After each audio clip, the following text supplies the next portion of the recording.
Cette émission est rendue possible grâce à la famille des partenaires de l'Église de la Victoire.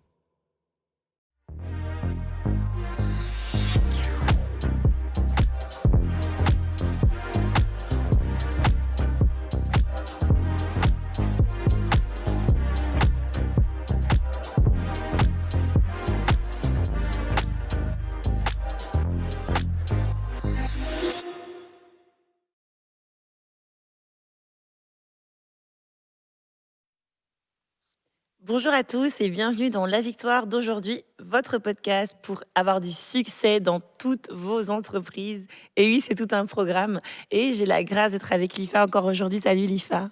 Salut Emma et bonjour à toutes et à tous, vous tous qui êtes connectés avec nous sur ce merveilleux podcast. Nous apprenons à réussir dans toutes nos entreprises. C'est une grâce et c'est la parole de Dieu qui nous le dit dans Josué. Ah oui, donc on veut vraiment être attaché à la parole.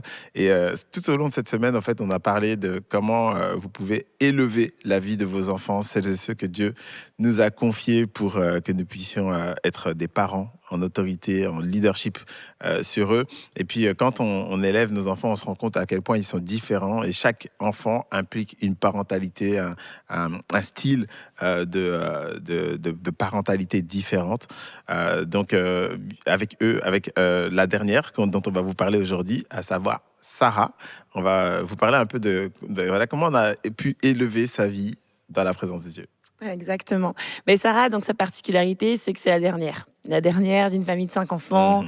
Donc, déjà, nous, en fait, on avait 2 fils, 2 garçons. Donc, dans notre tête, c'était déjà bien. On disait, Ouais. c'est bien. Puis, ça a été vraiment notre surprise, notre cadeau. Une belle surprise. Vraiment un vrai cadeau. Ouais. Et on était tous contents de se dire, OK, encore un bébé. Mais bon, on savait que c'était la dernière, là.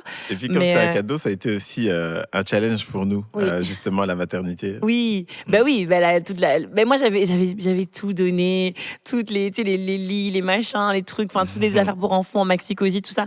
En fait, pour elle, on a fait comme on a fait pour Noémie, c'est-à-dire qu'on est reparti vraiment à zéro. Ouais. C'est comme si on avait jamais eu d'enfant, Ouais. en tout cas, on n'avait pas de matériel, pas de vêtements, rien, on n'avait rien gardé. J'avais tout donné parce que je pensais vraiment que c'était fini. Mais Dieu nous a fait cette belle surprise et puis ça a été une très très belle grossesse. Vraiment, j'étais en pleine forme et un vrai miracle aussi. Parce que je pense que beaucoup connaissent son témoignage. On prendra le temps. Mais on peut en parler parce que ça montre aussi son caractère. Oui, exactement. En fait, elle a un aspect dans son caractère qui est très fort, Oui. très courageux. Oui. Et ça vient de ça, je pense. Je pense aussi. Donc, sa vie a été combattue dès le moment où elle était dans mon ventre. Quand on a fait l'échographie morphologique, on s'est rendu compte qu'il lui manquait un rein et que le rein qu'elle avait ne pouvait pas compenser l'absence du rein manquant. Et donc, c'est ce qu'on appelle une agénésie rénale. Ouais. Et normalement, on peut très bien vivre comme ça, même si c'est pas une vie confortable, si le rein fonctionnel est très bon. Sauf que c'était pas son cas, donc ça devenait vraiment problématique. Et voilà, c'était vraiment un diagnostic qui a été difficile à entendre et vraiment, moi, en pleine grossesse en plus, très difficile à vivre. Mais on a un Dieu qui fait des miracles, on a un Dieu incroyable qui fait des choses qui nous dépassent, qui dépassent l'entendement. Et donc, voilà, donc à un moment donné, malgré ce diagnostic, je reçois des conseils même de non-croyants qui me disent mais va faire un contre-diagnostic dans un hôpital très réputé, c'est ce que je fais. Et quand on va là, ils nous annoncent une mauvaise nouvelle supplémentaire, c'est qu'ils nous disent que oui, en effet, il n'y a pas du tout de rein dans la cavité. Ouais. Ils passent même les échodopplères pour me prouver à quel point il n'y a pas d'artère, il n'y a rien en fait. C'est vraiment le vide dans cette cavité rénale. Et aussi, ils me disent que certainement l'enfant n'a pas d'utérus. Et donc voilà, donc là je me dis ok, elle n'a pas d'organe de reproducteur, elle pourra jamais avoir d'enfant et en plus elle a ce problème rénal, vraiment catastrophe. Mais on n'a pas lâché malgré qu'ils étaient en train de nous annoncer la pire nouvelle. Et ce qui s'est produit, c'est que pendant qu'on était là, en train de subir cette mauvaise nouvelle et donc être toujours pendant l'examen morphologique, en tout cas l'échographie, à ce moment-là, tout d'un coup, la gynécologue se rapproche de l'écran et elle dit attendez, mais tout d'un coup il y a eu un rein qui était là, que Dieu avait créé pendant qu'on était en train de... J'ai vécu ça en live. Tu l'as vécu en live, tu étais à côté de moi, tu priais, glorieux. tu t'intercédais. Moi, franchement, je pleurais beaucoup parce qu'elle nous annonçait beaucoup de mauvaises nouvelles, mais tu n'as pas lâché, tu as continué à avoir la foi. On n'a pas lâché. Et en mais fait...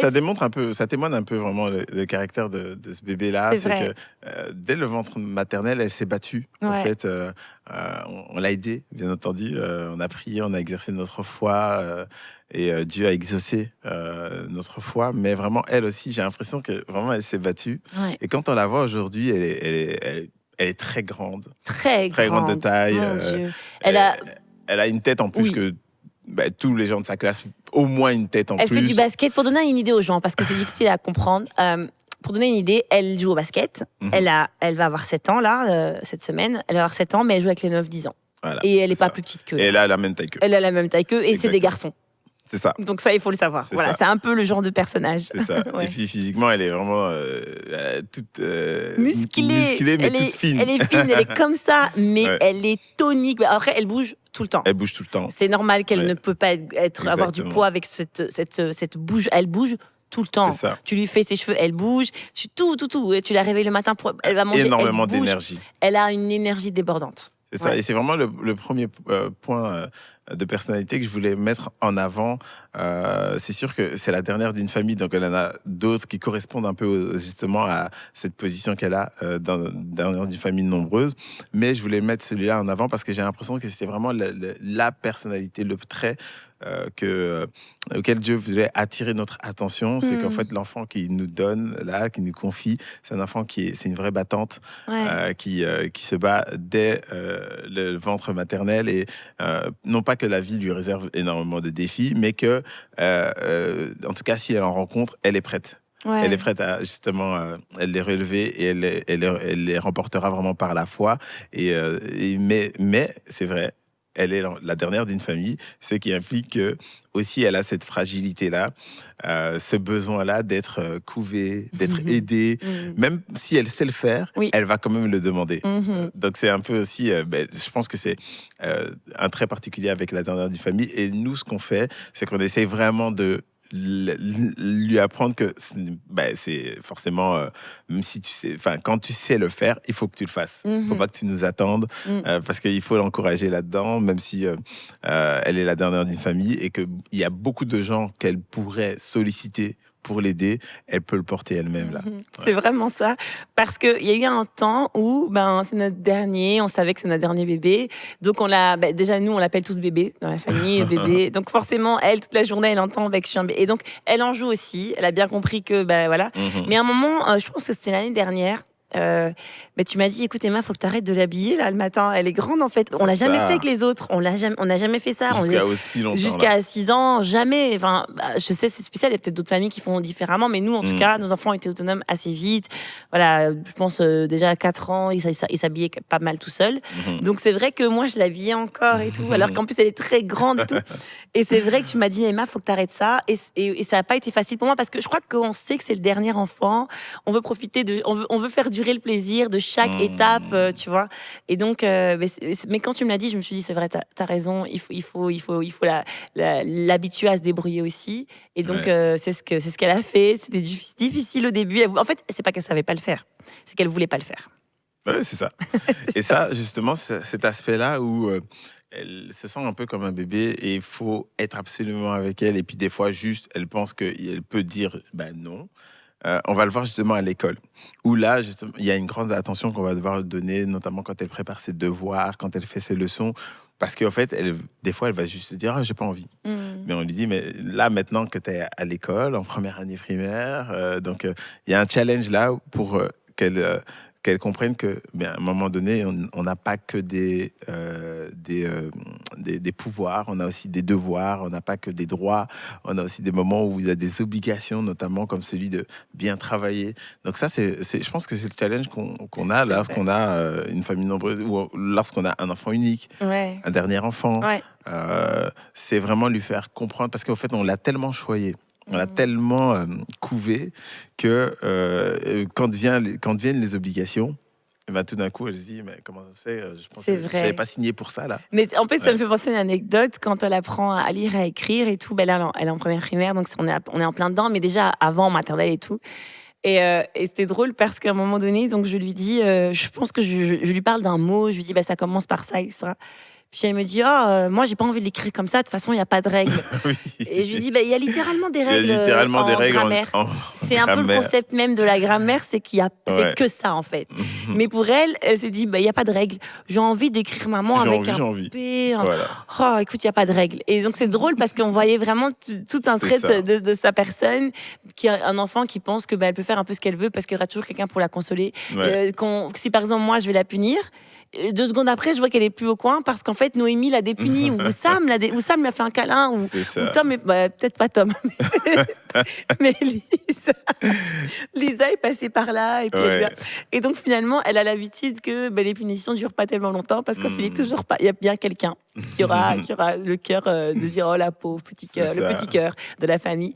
Et donc c'est un peu ça. Mais maintenant elle apprend et ça va être de mieux en mieux. Mais ça a été un peu le challenge l'école. Oui. Et pour nous ça a été spécial parce qu'en fait on a 5 enfants Mm. et tout d'un coup la dernière, alors que nous on n'a jamais fait quasiment de devoirs. Enfin Lisa un peu quand même, on l'a Oui, aidée. Lisa, elle a eu besoin Lisa, parce on que a- c'est une ouais. Gisèle.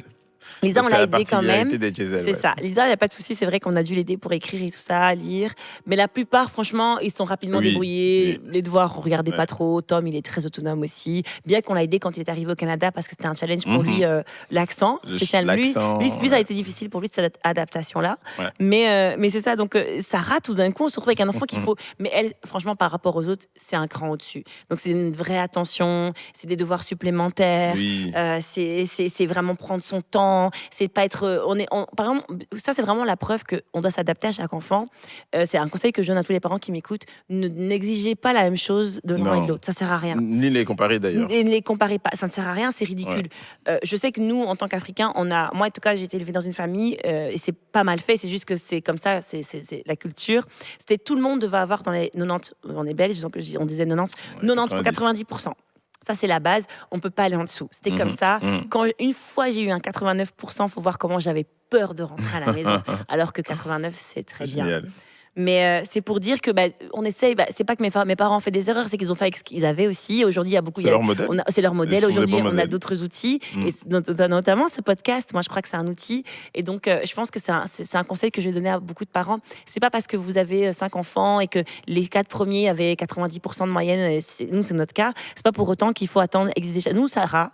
Honnêtement, elle nous rapporte 70%, 75%. On la félicite, on l'encourage, on est content. On dit parce qu'on sait aussi que sûrement elle a dû faire des efforts pour arriver Bien à sûr. ça parce qu'avec son caractère, et pourtant elle est super intelligente. Ça n'enlève rien à son intelligence, mais C'est pas vraiment pas du tout l'intelligence, mais c'est aujourd'hui la position qu'elle a fait qu'elle a peut-être un peu moins de volonté parce que normalement tout arrive là comme ça, tout seul, et là maintenant elle doit fournir un effort en fait intellectuel qu'elle n'avait pas eu l'habitude de fournir parce que normalement on prémâche tout pour elle, on l'aide en fait dans toutes ces choses. Donc c'est un peu comme ça là qu'elle est en train de voir les choses, mais en même temps on sait qu'elle a les capacités parce que, notamment, un élément très fort, elle, de sa personnalité, c'est qu'elle a une mémoire, non, mais c'est comme on incroyable. dit, d'éléphant, C'est fou. Elle a une meilleure mémoire que moi, mais de loin. que la plupart. Que la plupart des gens, alors que Oui. j'estime quand même que j'ai une bonne mémoire parce que on a fait des études, donc on a dû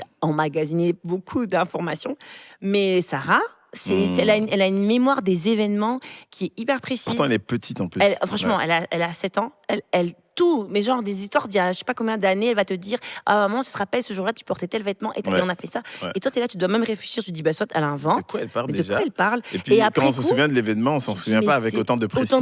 Et le Ouais. pire, c'est qu'à chaque fois, quand tu réfléchis, tu dis ah mais grave, c'est vrai. Ah ouais. Et c'est elle, et c'est génial parce que c'est un peu la mémoire de notre famille du coup.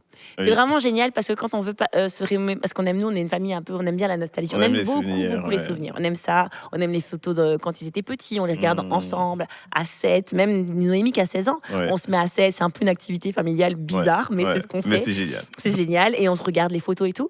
Et elle, du coup, elle est Madame Commentaire. Elle commente, elle donne Ouais. toutes les infos et donc c'est un peu la mémoire de la famille. Elle nous rappelle à chaque fois. Ah, tu te rappelles quand on était parti en Égypte et regarde ce qu'on avait, ce qu'on a fait quand on était parti en Turquie.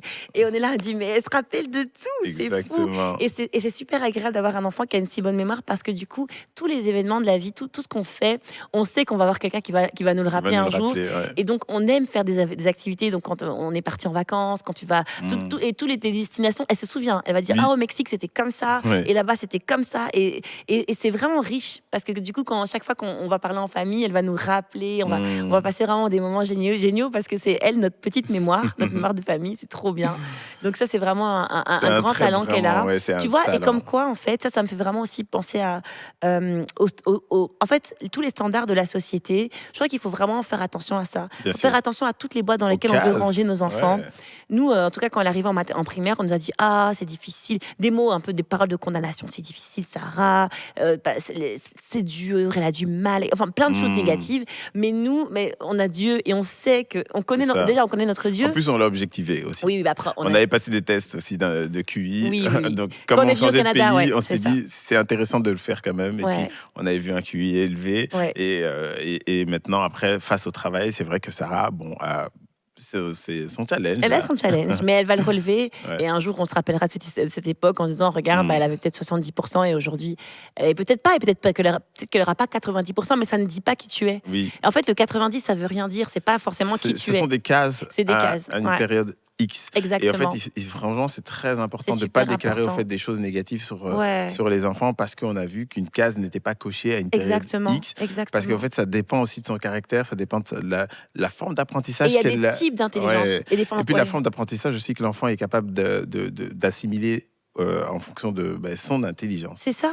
C'est ça. Aujourd'hui, quand on regarde un peu l'apprentissage qu'il y a dans le système scolaire pour la lecture, la méthode globale, on se rend compte que Sarah, en fait, elle n'y est pas du tout là. Pendant qu'ils font la méthode globale, elle est en train d'essayer de faire la méthode classique, là, par syllabe analytique. Par syllabe, par lettre, syllabe, et ensuite d'essayer de former le mot. Alors qu'elle a une bonne mémoire et qu'elle pourrait les apprendre par cœur. Oui. Mais en fait, si vous voulez, il faut voir l'intelligence, en tout cas le développement du cerveau. On le voit un peu comme, tu vois, des tiroirs, tu vois. Oui. Des tiroirs, et personne n'est câblé de la même façon. Non. Personne n'a les tiroirs qui s'ouvrent de la même façon. Ouais. Et donc, on peut avoir un haut potentiel intellectuel en disant plein de gens qui sont HP, mais comme ils n'ont pas été compris à l'école, comme le système scolaire n'a pas compris leur HP à eux, leur haut potentiel intellectuel, on a dit, par exemple, il y a plein de gens qui sont HP et on leur a dit qu'ils sont nuls, qu'ils sont pas intelligents, parce qu'ils ne rentraient pas dans les cases scolaires. Et donc, il faut vraiment pas s'inquiéter quand on a un enfant qui apprend différemment, qui est peut-être plus loin à apprendre telle ou telle notion. Il a son intelligence à lui. Il a faut continuer à parler la vie, continuer à parler la bénédiction, continuer à parler la réussite. Et je pense aussi, n'ayons pas aussi tendance à les retirer trop vite de ce système. C'est pas parce qu'aujourd'hui ils correspondent pas aux cases, au système entre guillemets, que nous avons besoin de les en retirer là directement. C'est vrai. En fait, non, on va juste prendre notre temps. Oui. Avec l'enfant, on va devoir forcément l'accompagner, utiliser des outils mis à notre disposition, des professeurs pour l'accompagner. Donc, par la grâce de Dieu, c'est vrai que là aujourd'hui où Sarah est à l'école, il y a vraiment un système merveilleux. Il y a un super encadrement. Donc, c'est la professeure plus des aidants qui viennent encadrer. Il y a une prof à la retraite et il y a une orthopédagogue qui vient. Donc voilà. Et nous, mais si l'école ne le faisait pas, on l'aurait fait nous-mêmes. Ouais, c'est ça, à nous de le l'organiser. Tout à fait. Pour au fait que les cases qui ne sont pas cochées puissent l'être à un moment donné. Parce qu'on ne veut pas être anti-société, là. On n'est pas anti-système. C'est pas le but non plus d'être un anti-système, un rebelle de la société. Oui. Je veux dire, elle existe. C'est juste que les cases, c'est pas grave si tu rentres pas maintenant. Non. C'est pas grave aussi si t'es pas toujours bien compris. Tu vas travailler, tu vas finir par rentrer. De toute façon, même si tu as 70, tu rentres à peu près dans leur case, ça fonctionne. Et ça ne t'empêchera jamais de devenir quelqu'un. C'est ce que je l'ai même dit à la première réunion de prof. J'ai dit, ok, elle a 70, peut-être que vous voyez aujourd'hui que là, c'est comme ça que vous résumez l'enfant, avec une note. Mais moi, j'ai une sœur qui est aujourd'hui à un très, très, très haut poste en Belgique et qui pourtant avait ce genre de notes aussi en primaire. Ça ne l'a pas empêché après, quand elle est arrivée à la fac, quand elle a trouvé son domaine, de faire des 90 justement, de cartonner, d'être major de promo à la fac.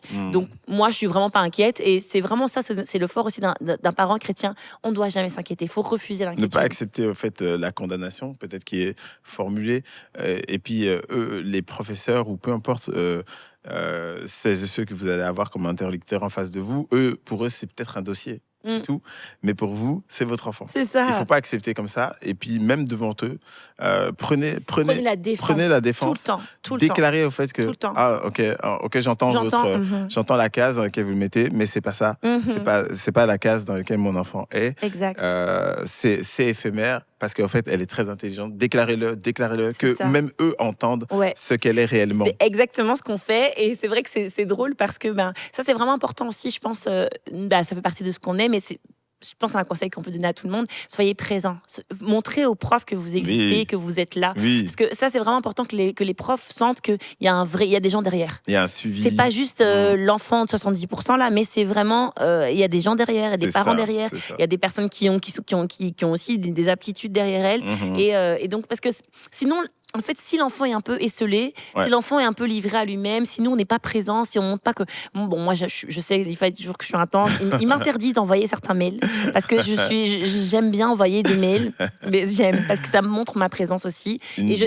Elle assume une vraie présence. J'assume une permanence même, une permanence parentale. Ouais. Mais parce que je sais que je ne peux pas me déplacer avec le travail, on ne sait pas toujours tout faire. Ouais. Mais par contre, en tout cas, en termes de mails, ils ont mes mails. Mais parce que je trouve que voilà, ça montre aussi qu'elle est entourée, ça montre que nous, on la soutient, qu'on croit en elle et qu'on déclare, comme tu as dit, qu'on parle la vie. On vraiment. parle tout le temps la vie sur elle. Ils vont dire quelque chose, on va dire, on n'est pas rebelles. Ouais. Donc on respecte. Ils sont profs et je respecte leur travail. Je ne sais pas le faire, leur travail. Je ne suis pas formée pour faire ce travail-là. Donc je respecte. Mais par contre, moi, je peux parler la vie sur mon enfant. Ouais. Et puis, je pense à un autre trait aussi qu'on va retrouver chez Sarah, c'est vraiment son affection, son amour. Après, je pense que c'est un trait aussi commun à tous nos enfants. Et chez elle, en fait, il est vraiment très fort marqué, ce trait-là. C'est l'amour. Et puis, il y a même un témoignage d'une personne qui avait été touchée, au fait, par l'amour de Dieu au travers de l'amour qu'elle manifestait. C'est vrai. Ça, c'était vraiment un témoignage hyper émouvant. Mm. Quand elle était toute petite, hein, c'était un bébé. C'est un bébé. Et on avait, je crois, fait un nouvel an. Et donc, on avait cherché des À l'église, ouais. à l'église. On avait cherché des babysitters. Et la seule personne qu'on avait trouvée, c'était l'ami d'une amie, enfin d'une fille d'église. Et on dit pas de souci, nous, on n'a pas de problème que ce soit un gars, une fille. C'est des compétences, il sait s'occuper des enfants, il n'y a pas de problème. Il n'était pas croyant, on nous l'avait dit. Je dis, il n'y a pas de souci, c'est pas grave. On va prier, Dieu est avec nous et ça va aller. Donc, le garçon, c'est un jeune, il garde Sarah, donc le soir du Nouvel An. Puis quand on est parti récupérer la petite, on est parti le En relever. fait, on était dans le même complexe, c'est ça. Quand en fait. on est parti le relever de ses fonctions, on va dire, parce qu'en fait, c'était le dans bâtiment où on se donnait Ouais, où on avait la réunion du Nouvel An était à 50 pas Ouais, voilà, c'est ça, de l'endroit où il gardait les enfants. l'endroit où il gardait les enfants. Ouais, c'est ça. Et donc, quand on est parti le relever de ses fonctions, il nous a regardé vraiment avec un regard bouleversé. Puis il nous dit, en fait, ce que j'ai ressenti là, juste en portant votre enfant, l'amour qu'elle dégage, mais ça m'a donné envie de connaître votre Dieu. Parce que j'ai senti un amour que j'avais jamais senti auparavant. Ouais. Pourtant, c'était un bébé. Et donc, elle savait pas encore parler, qu'elle évangélisait déjà. Ouais. Et ça fait vraiment partie de sa personnalité. C'est Exactement. qu'elle a un amour débordant. Et ça, encore une fois, même que ce soit les professeurs, ils À peuvent, l'école aussi, ils en parlent tout le temps. Voilà, ils Ouais. peuvent dire tout ce qu'ils veulent sur leur case, sur leur machin, elles ne rentrent pas dans leur case, mais par contre, L'amour. c'est indéniable. L'amour qu'elle dégage, les câlins, la joie, la gentillesse, elle va toujours avoir un mot. Sarah, c'est quelqu'un, si tu n'es pas en forme, appelle-la près de toi C'est et vrai. demande-lui de te parler de ce qu'elle pense de toi. Elle va te dire, mais t'es tellement belle, Ouais. mais t'es la plus belle du monde, C'est vrai. mais c'est que tes cheveux sont parfaits. Mais que des trucs comme ça, tu dis, mais qu'est-ce qui se... En fait, t'es toujours encouragé par Sarah. Oui. Toujours, Et elle a puis même toujours... face à la méchanceté, sa réponse, c'est toujours l'amour. Toujours, Elle aura toujours du mal toujours. d'entrer en fait, dans un conflit, même entre enfants, là. Ouais. Tu vois, où on pourrait se dire, allez, je suis tenté de rendre un coup, Non, elle me elle a donner. beaucoup d'amour. Elle, non, elle veut absolument aimer, elle veut Ouais. absolument être en bon terme avec l'autre. Grave. C'est vraiment le Elle va nous trait appeler, par particulier, ouais. exemple. Ça, c'est la seule qui fait ça. Donc, on est là, je sais pas moi, nous, on est dans notre chambre, on regarde une série. Et puis, eux, les enfants, ils font leurs activités. Et puis, elle est dans le salon, par exemple. Et elle va dire papa, maman. Et nous, on dit bah, elle a besoin d'un truc, là. Elle est petite, c'est normal. Et elle dit, et nous, on va dire oui. Et elle va dire je t'aime. Mais tu sais, elle nous appelle pour nous dire ça, tu vois. Mais bon, des fois, c'est genre 3-4 fois par heure. Ouais. Donc, on est là, oui, Ou on le sait. câlin du soir qui se Ouais. prolonge. Bon, après, ça, c'est peut-être aussi une astuce pour C'est pas l'astuce. dormir. C'est l'astuce parce que Parce c'est comme qu'elle- prier. Prier, on prie 10 Ah oui, fois. on prie aussi 10 fois, Avant mais d'aller se elle va coucher. descendre et puis elle va dire T'as pas prié pour t'as pas moi prié. Ben si. Si. Et puis t'as pas fait un câlin. Et puis bah si aussi. Ça, c'est juste pour pas dormir. Je pense que c'est plus une astuce Ouais, que. grave. c'est Mais ça. on sent vraiment, c'est ça, c'est vraiment un gros point chez elle, c'est vraiment l'amour de Dieu, la détermination. On le voit aussi par rapport à son activité sportive, parce qu'en fait, elle va toujours nous rappeler. Si nous, par exemple, on oublie, C'est vrai. C'est vrai que notre organisation nécessite une grosse prévision. Et puis des fois, peut-être on peut oublier l'une ou l'autre des activités. Désolé, ça nous arrive. Ça arrive, ça arrive. En fait, à notre décharge, c'est vrai, il y a beaucoup de choses à faire. Et c'est vrai qu'à notre décharge, le basket, elle vient de le commencer. Ouais, Donc ça, ça a été un ajout. c'est ça. Et comme elle est encore petite, il n'y a pas encore de compète ni rien. Alors, Non. c'est pas qu'on est, on est compétitif, mais on est compétitif, on peut le dire. Donc pour nous, encore, je l'ai déjà dit, mais je n'ai pas peur de dire, on ne fait pas vraiment un sport juste pour s'amuser. Nous, on fait du sport parce que c'est un appel aussi, c'est quelque chose c'est que ça. Dieu a On veut déposé en déceler eux. quelque chose, un don Exactement. en eux. Maintenant, si ils voulaient le faire aussi en hobby, on serait d'accord. On dirait pas non. Mais Exactement. là, pour le coup, ils sont doués, donc Mais voilà. ce qui a en fait le point, c'est qu'elle va toujours nous le rappeler. Ouais. Déjà, sa mémoire fait que, et puis après, sa détermination à le C'est pratiquer, ce sport, fait que elle va nous dire. C'est ça, ouais. Et est-ce qu'on peut me déposer là? C'est grave. Ouais, c'est ça. On est vraiment, j'ai déjà dit plusieurs fois, mais nous, quand on parle de nos enfants, c'est vraiment, on est reconnaissant envers Dieu. C'est une grande, grande, grande bénédiction. Et je pense que ça peut bénir plusieurs personnes de se rendre compte que élever des enfants, c'est un privilège et une grâce que Dieu nous a confiée. Donc, on est déjà arrivé à la fin. Merci beaucoup d'avoir suivi ce podcast. N'hésitez pas à nous suivre sur nos différents réseaux et on vous donne rendez-vous la prochaine fois pour une toute nouvelle série encore. Et d'ici là, rappelez-vous de ceci, c'est qu'en Jésus, nous sommes tous richement bénis.